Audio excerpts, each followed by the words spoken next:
Well, hello and welcome to the first daily live update from the RORC Caribbean 600. The whole idea of these is to give what we call the petrol heads at home a really good idea of what's going on live. So this is actually happening on the racecourse live. And today our guests are race director Steve Cole and Freya, the Swan 90 boat captain Joph Carter, who knows these waters really well. So without any further ado, I'm going to hand you over to Steve. Steve, welcome to the show. Thanks, Louis, and thanks, Joph, for your time. Thank you for being here. Yep. So I think we're going to start off with the multi-hulls on the basis that if we don't do their update today, they'll be too late. They'll already be in with us. They're hooning down back towards the Barbuda mark.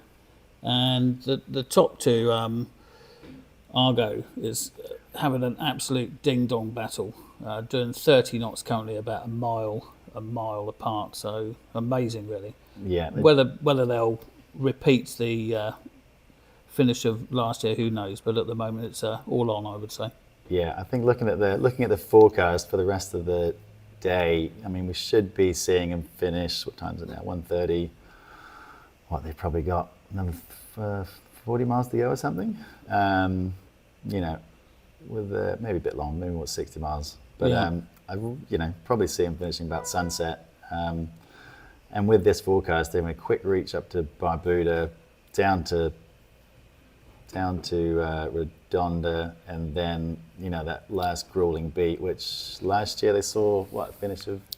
Yeah, I think about 11 seconds apart, and I think Jack Trigger said in the briefing that last beat always seems much longer than you think it should be, and there are quite a lot of wins or losses to be gained there, and that's exactly what happened last year. One of them overstood it a little bit, and one of them, got it spot on. So yeah, I think the big thing to be looking out for here is going to be this wind shadow behind Antigua. With this breeze being fairly east at the moment, northeast would be normally coming down towards Redonda, so it should be a fairly one-sided beat, mainly on starboard with a couple, on port. So it should be a pretty quick run in, my guess. But do we know where the record holder, where the ghost record is? Are they so they're behind record time at the moment. Yeah. So to be honest, I think it's a little bit unlikely they're going to catch that up. But It's looking unlikely, but I think I remember seeing in 2022 there was a bit of a park up at Barbuda. I don't think it's going to be enough, but there was a bit of a park up at Barbuda, but they were, last I looked, they were 3 hours off record pace. So right. Yeah. Not looking likely at the moment. Yeah. No, 3 hours with probably less than 7 hours to run is quite a tall order, really. Yeah. And a shout out to Lamosa as well. They are, I think, they would be happy to admit that they're still on a learning curve, and they are fully hanging on to the tails of these guys. Yeah, I mean, all the way around. I mean, they were pretty much neck and neck. If we just wind it back a little bit up into coming into Guadeloupe, they're just behind, and I think Zalu and Igo had a better exit out of there than. Yeah, it looks like she got stuck in there a little bit, doesn't it? I like what Zalu done. They literally just really much match raced and copied Argo there, and that's probably enough just to keep them hanging on. And that I think last year, if I remember, they split that island. I think they went one went side over of the the side. island, That's right. Yeah, which obviously haven't done this time round. They're just match racing out there the whole way, and then they just hammer down here. I mean, that must be incredible racing. That speed, that close. Yeah, it must be something else. Get the chopper up. Let's get some live chopper feed. Yeah. I mean, the concentration levels must be unbelievable on those boats at the moment. Yeah. Well, we don't have a chopper out, but we did get a little video from Chad Corning on board. So I'm just going to play that now, and put your earplugs in because the wind noise is pretty loud on this one.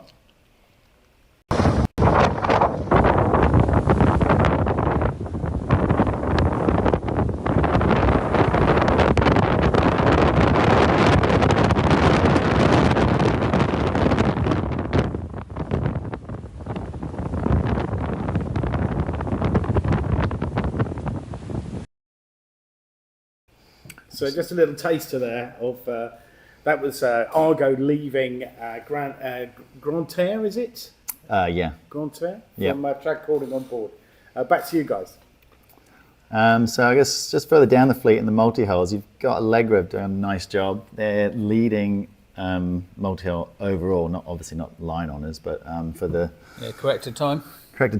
You know, they have a good team. They've sailed together for 3 or 4 years now together. That, you know, they do almost every offshore.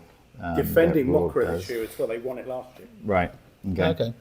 And Triple Jack, where are those guys? Triple Jack, that's what that is, am I right? So this boat, I think it was quite 1976 or something. As I remember, rebuilt after BVI boat.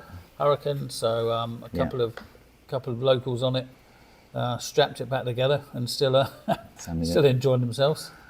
Yeah, trickling along at 7 knots at the moment, but hopefully a bit more breeze this afternoon before the shutdown tomorrow. Yeah, and I think they were when we talked to them before the race, they were having a little grumble that they seem to be rated the same as Allegra, so that's one for the Mockra racing system there to sort out in time to come. At least you don't have to sort that weight out. to those boats, isn't it? 30 tons, I think, Allegra is.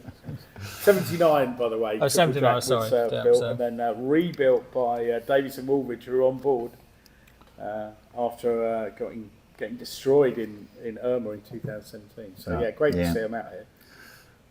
I've got to mention the Ocean 50 Planet Realities Fabrice kayak. They've been close to Allegra on Mockra for some time. Okay. So that boat is doing very well as well. Yeah, and there's still, Allegra's still got to come into the shadow and get out of it, and the Ocean 50 is already through. So, who knows? That may change. Good crew on that boat. Yep. Yeah, I think the further down the track you are, the more beneficial it's going to be, because as it comes in this evening, the breeze is going to slowly shift south, and then it's going to be all shut down, I think, tomorrow, which could be tricky for although we looked, it looks a little bit better than the forecast we were getting at the. Okay. The one, for the multi-hulls it should be okay, but if anyone, for the rest of the class is coming down, because the breeze is going to go, much further southeast. The size of Guadeloupe, the shadow behind it's going to come all the way down this normal reaching leg, and it's going to be a tricky morning. Just straight away down the course. Couldn't be anywhere. It's like a big issue for them tomorrow, that's for sure. Well, the media team's going to be out seeing in the multi-hull line honours back tonight, even if it is at night. I reckon it'll be sunset. Joph reckons sunset. Let's see if he's right. I hope you are, Joph. I hope you are. But I think we should crack on, guys. To next Super class. Zero. Super Zero, yeah. Okay. Oh well, Leopard parked up under I think in the wind shadow. I mean, Leopard's had a pretty great day since sunrise this morning. They came around the top of St. Bart's, and they would have been sort of close reaching, blasting down sort of 15 to 20 knots, and haven't had too much to defend from in the likes of Spirit of Malouin, and some of the old Volvos. But they've done a lot of work to the boat recently. The boat's really quick. Some of their crew have been sailing together on that same boat for the best part of 20 years. Well, you can tell when you see them all walking down the dock that the owner is, looks like a young man amongst the rest of his crew. So. Yeah. But Leopard, they kind of came into they've done pretty well in the Guadeloupe wind shadow. They didn't park up for too long. Unfortunately, you can't get past wind date at the moment, but you can see just on the current stuff, they've just sort of got their nose out around the corner there and back up doing 10 knots. So, a bit of luck for them.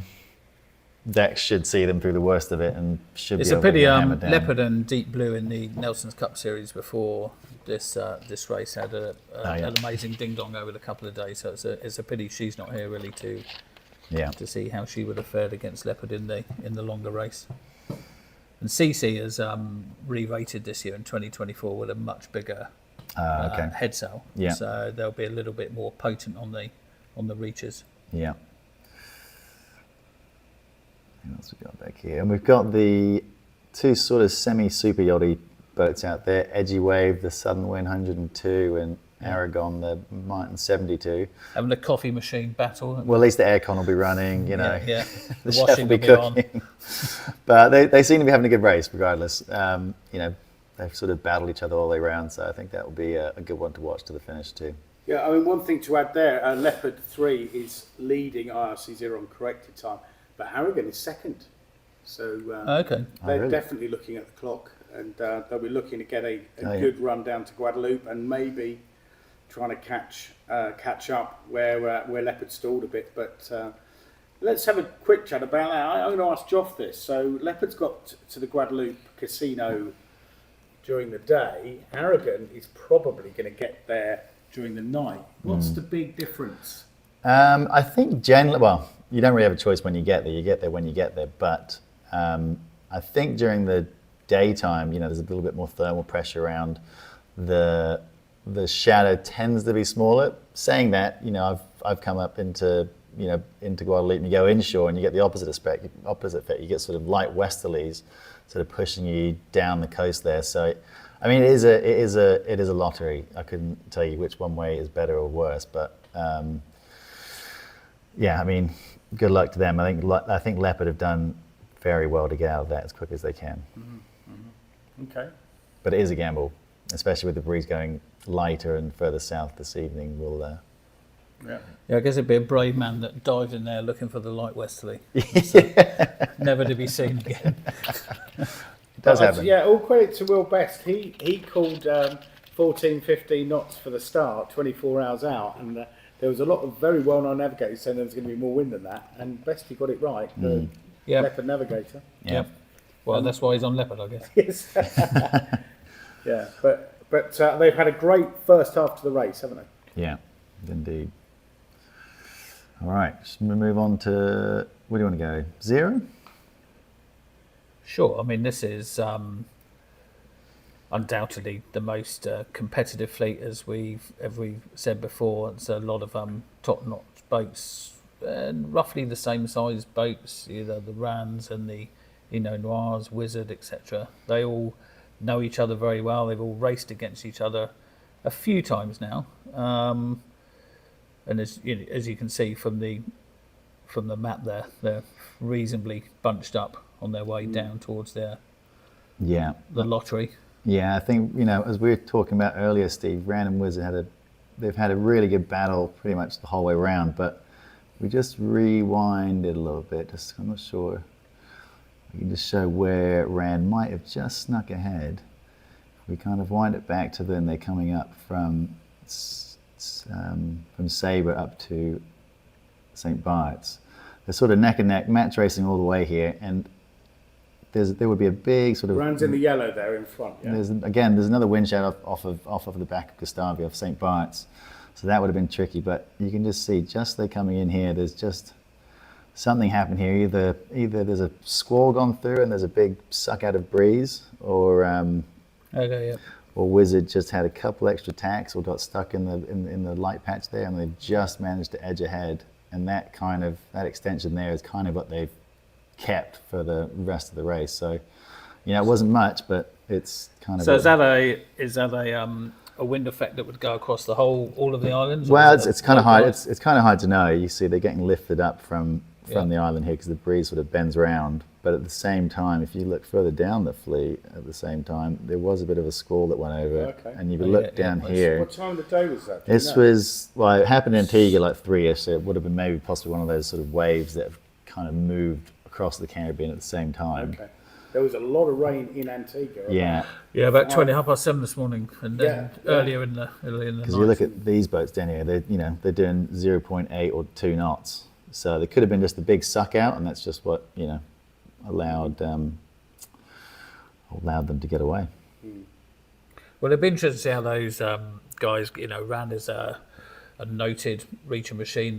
Those guys have spent a lot of time sailing together, as the Wizard boys. So it'd be interesting to see what happens in the final shakedown of that fleet. I've got to say, when I had a look, when Ran got to St Bart's for the second time, they had 8 miles on Wizard.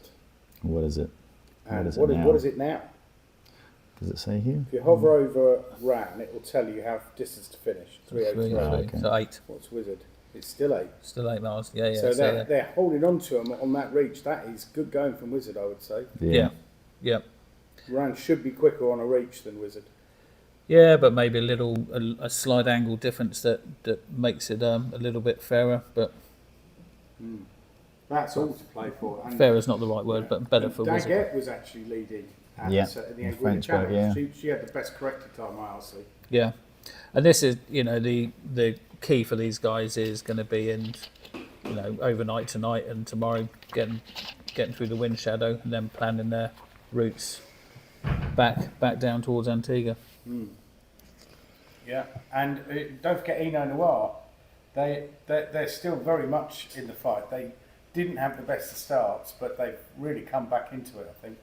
But No, it's always as with all these things, it's always tricky calling your past Commodore OCS on the line, but them's the breaks. So yeah, it's. But it must be quite light out there. Must a little bit of different pressure, I think, because if you look at Daguette and Eno, they're sub 10s, and I'm not sure if I noticed this morning there was that sort of low grey cloud which, when we were in Antigua, brought the pressure right down. Okay. And looking at some of the satellite imagery, that's sort of hovering at the moment between St Kitts and Gustavia, whereas I think the Ran and the Wizard are in sort of clear sky. Will have proper trades, and you can see they're just doing 3 or 4 knots faster than the other boats. Probably quicker boats, but I think they're in slightly different pressure. And once they might have that all the way to Guadeloupe, looking at the That's why you're here. forecast. That's why you're here, Joph, to give the insight, the expert of the wind. We only the race team only ever see the airport and the inside of the yacht club, so we never get to see any of the rest. It's okay. What on to All right. RC One, Louis? yeah, IRC One. So a bit more of a diverse fleet in RC One. They've got a Swage, the 48, the Swan 48, and a couple of boats that have done quite a lot of racing, especially with RORC, and a few that haven't. So a great fleet to be involved in. Big mix. You've got Hound there, 51-year-old Nielsen. Yeah, and you've also got Enverley, the Figaro, the smallest boat. Amazing. Yeah. What a diverse range we've got in this class. Talk to me about. Well, I know you're going to talk to me about the 3 JPKs, but what about the performance of the J122 Moana? They're in the top 3 overall under IRC. Up against those JPKs, they're splitting them at the moment. So they were this morning. I don't know how they're doing now, but I would have thought on a reach they'll probably be good. But how's Moana doing now? She is in 5th for IRC One at the moment. Dropped a little bit. But yeah, as the battles, I guess, between those three 1180s, right? Yeah, I guess Moana's had a 3,000-mile training program before the More crew than the Transat. more crew than the Transat, but time on the boat is king, as we know. Yeah. So they would be reaping the benefits of that. It's a very well set up boat. It's very organised. Interestingly, though, for the Transat, Dawn Treader went with 2 number 4s to reduce their IRC rating. Yep. And now Kokodi has the lowest IRC rating of the 3 of them for this race. So last I looked, Kokodi, there was nothing between the 3 of them on the water. But because Kokodi had lowered their IRC rating, presumably by so, they were ahead on corrected time.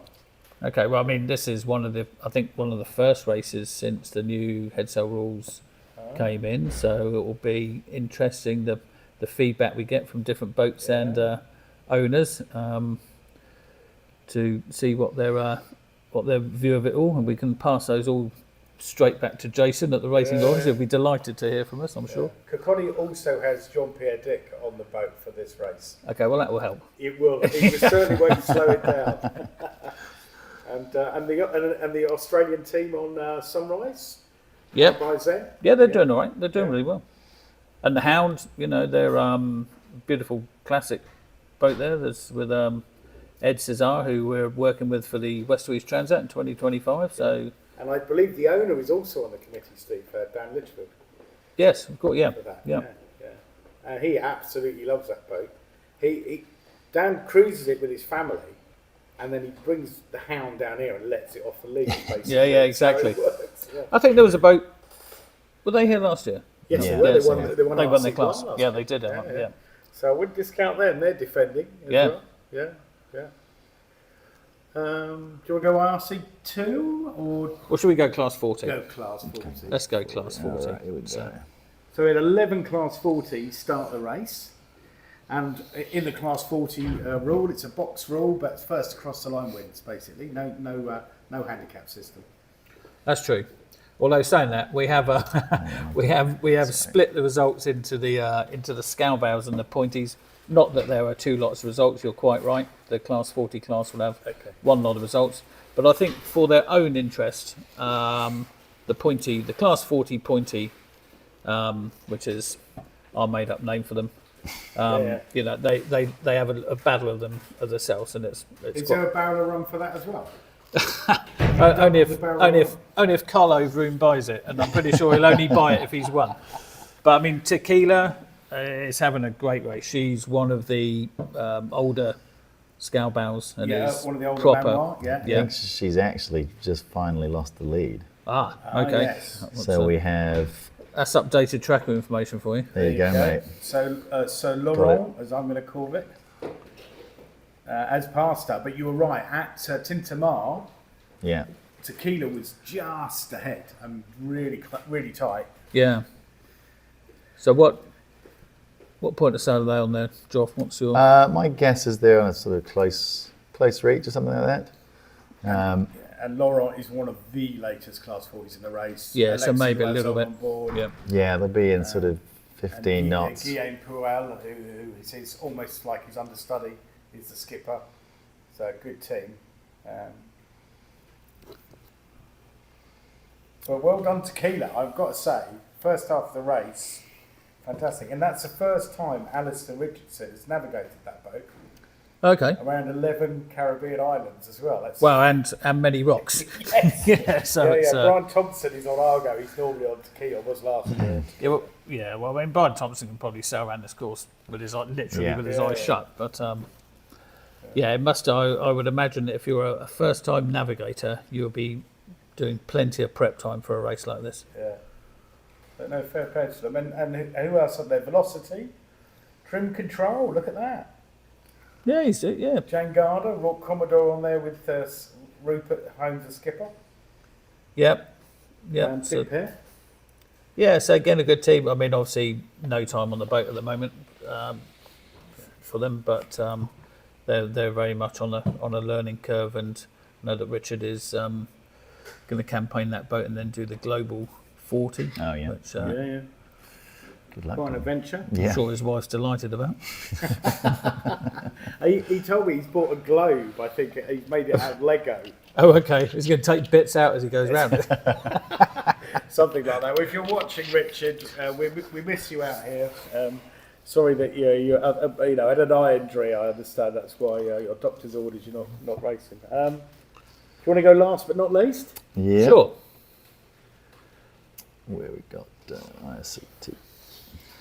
So these guys, the RC2 ones are the, no disrespect to the others, but when the RC2 class arrive, and especially the back end of the RC2, these are the ones that are absolutely chuffed to bits. Yeah. They've got around this race. They drink the beers Yeah. much quicker than anybody else. Yeah. And I know then the- I know because the they're last feeling. in, they've got more beers because Yeah. we've saved them for them. So it's Now, Yeah, these guys okay. have a special place in my heart after trying to give the Fastnet a crack this year on a S&S Swan 36. yeah. So We had these- Robbie with you. That yeah. was your main mistake. That was but my problem, We'll, wasn't it? we'll park that one. For We won't those go who any don't further understand at home, Joph did a two-handed campaign on his father-in-law's S&S Swan 36 Sergio, I've now got it right. Yeah, he's finally got the name right Yeah. after After 6 months 2 later. And we had some fun. Yeah. But these guys, they're not the quickest boats. Well, they're definitely not the quickest boats, but they're the ones giving it a good crack. They're out there for the fun. Obviously they all want to win, but at the same time, they're trying to get around the course. And where's at the same time. where's Huey too? Oh, old. So he will have on the Cal 40. Yeah, so he's got Carrick, the 14-year-old. Bernie's doing. Yeah, they're coming up the back of St. Bart's as we speak. Yeah, so I wonder how the the 14-year-old 2 days in when we're thinking. Is he doing? Is Carrick's doing the? This is a massive mistake I've made in my life, but. Well, they are pointing straight for Gustavia, so you never know. They might just pop in there. But you said that, but when I looked at 8 o'clock this morning, they were third in class. Yeah. Because of the rating is great on that boat. Yeah. But he should know his way around this. I mean, he's done every one, isn't he? edition, hasn't he? And he's owned this boat since the 80s. Yeah, exactly. So Bernie knows the boat, knows the course. So what a great education for that 14-year-old. Exactly. Yeah. And who's actually leading the class? So it's the 1080. Peter McWoody. Yeah. Yeah. Who's defending again? Yeah, he won last year. Well, the last time he was out, I'm not sure if he was here last year, but he's certainly won class before. Well, that's a very well sailed boat, Pete McWhinney. Yeah, and Emily Cows. So they've they've done this race quite a few times. So it's it's a great fleet, the RC2 fleet. And as I say, they are the ones, the fleet that are most likely to have the first timers or the bucket list guys in them. So it's always really good to see them back at the finish. Yeah, they're going to have an interesting race. Obviously, they're going to be affected by this change of breeze the most. Now, so maybe we could just quickly look at that. We can look at the forecasted pressure for the next few days. So this is currently. We'll just kind of go forward a little bit. Is that going to work? Yeah, cool. Oh. So lighter and more upwind. What's lighter. That's unfortunately, blue is bad for speed, isn't it? Yeah. This is going into tomorrow morning. It just ends up by tomorrow afternoon. Anyway, the forecast can change. Not pretty if you're on RC2 boat, but again, the thing is now that if you go back 25 years or further, you would have had none of this information. Yeah, We've exactly. all now got this information. We can look at it, think, and plan around it. Forecasters are notoriously wrong. It's only a forecast. Exactly. Yeah. I think the good news is if you get round Guadalupe, it looks like there's fairly good pressure there. Yeah. And last I looked, Friday was looking like we were going to get back to proper trade. So, that's it. For these boats, it's obviously about winning your class, but also about making a prize given on Friday. Yeah. Sure. Yeah. For sure. Yeah. And if they arrive Saturday, unfortunately they may have missed the prize given. There are a lot of logistical reasons about that, but they'll still be met with a smile and cold beer, so they'll have something to look forward to. That's the trademark of this race. It's always been the same, hasn't it? Yeah. The volunteers here are just amazing. They are, indeed. So I think that's about all. I don't think we've forgotten anyone. I don't think so. No, I think that's about it. So we'll have a sign off, and maybe, and it's just a maybe, we might have somebody from Zulu and somebody from Argo here tomorrow. Okay. And I'll give you a clue who it might be. One of them, so both of them have won the Jules Verne. One of them was skipper, and one of them was the only Englishman on board. But I'll leave you with that thought. They promised they'd come in tomorrow for the next update. So I hope you've enjoyed this, and we should be back local time 1:30 tomorrow. But thank you very much, Joph Carter, for coming in. Thank you, Louis. And thank you, race director Steve Cole. Yep, thanks, Louis.